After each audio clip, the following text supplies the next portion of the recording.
Hi అండి, అందరు ఎలా ఉన్నారు? నేను ఒక సిరీస్ స్టార్ట్ చేద్దాం అనుకుంటున్నానండి. ఒక రియల్ స్టోరీ కుకింగ్తో పాటు అది కూడా చెప్దాం అనుకుంటున్నాను. దానికి ముందుగా మా పిల్లలిద్దరిని రెడీ చేసి స్కూల్కి పంపించాలి. ఈరోజు స్పెషల్ డే అండి నాకు. ఎందుకంటే మా చిన్నోడు ఫస్ట్ డే యూనిఫామ్ వేసుకుంటున్నాడు. ఇదే ఫస్ట్ వేసుకోవడం అనుకున్నాను.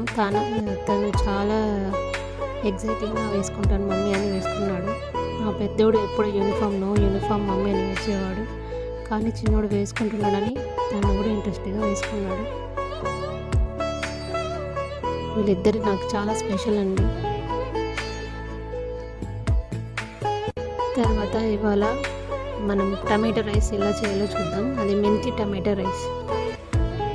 దానికోసం పచ్చిమిర్చి, కరివేపాకు, ఆనియన్, టమాటో, మెంతాకు. స్టోరీ స్టార్ట్ చేస్తానండి. అనగనగా ఒక ఊర్లో ఒక ఫ్యామిలీ అండి, చిన్న స్మాల్ ఫ్యామిలీ. అమ్మ, నాన్న, ముగ్గురు కూతుళ్ళు, ఒక కొడుకు. కొడుకంటే అమ్మకి నాన్నకి ప్రాణం.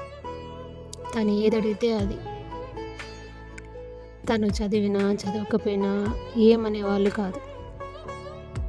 తను బాగా చదవాలి, ఇప్పటికైనా మనల్ని కొడుకే కదా చూసుకునేది అనే ఉద్దేశంతో తనకు చిన్నప్పటి నుంచి ప్రైవేట్ స్కూల్లోనే చదివించేవాళ్ళు. ఇది 1980sలో జరిగిందండి స్టోరీ.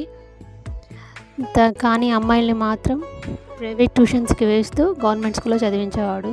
ఎందుకంటే అప్పట్లో ఇన్కమ్ తక్కువ కదా, నలుగురిని చదివించాలి ప్రైవేట్ స్కూల్స్లో అంటే కుదరదు. కాబట్టి అలా చదివించాడు. ఆ చిన్న అమ్మాయిని మళ్ళీ ప్రైవేట్ స్కూల్లో చదివించేవాడు. కొడుకుని, చిన్న అమ్మాయిని చాలా గారాబంగా చూసుకున్నాడు.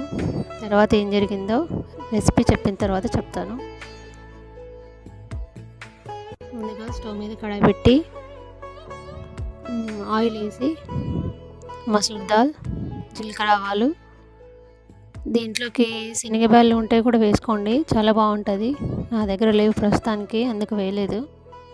తర్వాత కరివేపాకు, అది చిట్లుతుంది అనేసి మూత పెట్టాను. తర్వాత కొద్దిగా పచ్చిమిర్చి, అవి కొద్దిగా బాగా వేగిన తర్వాత మళ్ళీ ఆనియన్ వేసుకోవాలి. ఆనియన్ ఇప్పుడే స్టార్టింగ్లో పసుపు వేసుకుంటే పచ్చివాసన రాదు. నేను స్టార్టింగే వేసేస్తాను. కొద్దిగా బాగా కలిపి కాసేపు మూత పెట్టి వదిలేయాలి. తర్వాత ఏం జరిగిందంటే, కొడుకుని బాగా చదివించేవాడు, బాగా చదువుకునేవాడు. ఏదడితే అది. ఈ ఇయర్లో కొత్త మోడల్ ఏదైనా సైకిల్ వస్తే నాన్న నాకు అది కావాలంటే పాత సైకిల్ తీసేసి కొత్త సైకిల్ వెంటనే. తను ఏదడిగితే అది. ఎంత గారాబంగా చూసుకున్నాడు తండ్రి. ఇది తండ్రి చాలా ఊహించుకునేవాడు అనమాట. నా కొడుకు నన్ను బాగా చూసుకుంటాడు, ఎవరున్నా లేకపోయినా. నా తమ్ముళ్ళు ఎవరు చూసుకోకపోయినా నా కొడుకు నాకు ఎప్పటికీ ఉంటాడు. ఏ తండ్రికైనా అనుకుంటాడు కదండి, నాకు ఈ కుడి భుజం లాగా ఉంటాడు అన్నట్టుగా చాలా కలలు కన్నాడు. తర్వాత ఏం జరిగిందో చూద్దాం. మళ్ళీ ఈ రెసిపీలో ఆనియన్ వేసిన తర్వాత అందులోకి కొద్దిగా టమాటా వేసి, తగినంత సాల్ట్, కారం వేసి బాగా కలిపి కాసేపు మగ్గిన తర్వాత రైస్ వేసి కలుపుకొని, కాస్త నిమ్మకాయ కూడా వేసుకోండి. తర్వాత రైస్ వేసి కలుపుకొని సర్వ్ చేసుకోవడమే.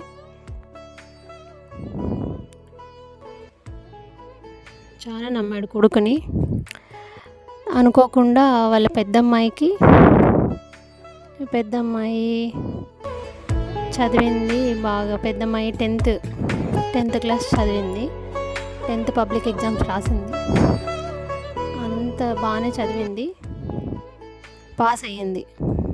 ఈ కొడుకేమో ఒక సబ్జెక్ట్ ఏమో ఫెయిల్ అయ్యాడు. కానీ తండ్రి ఏమనలేదు. తర్వాత ఏం జరిగిందో చూద్దాం, నెక్స్ట్ పార్ట్లో చూద్దాం.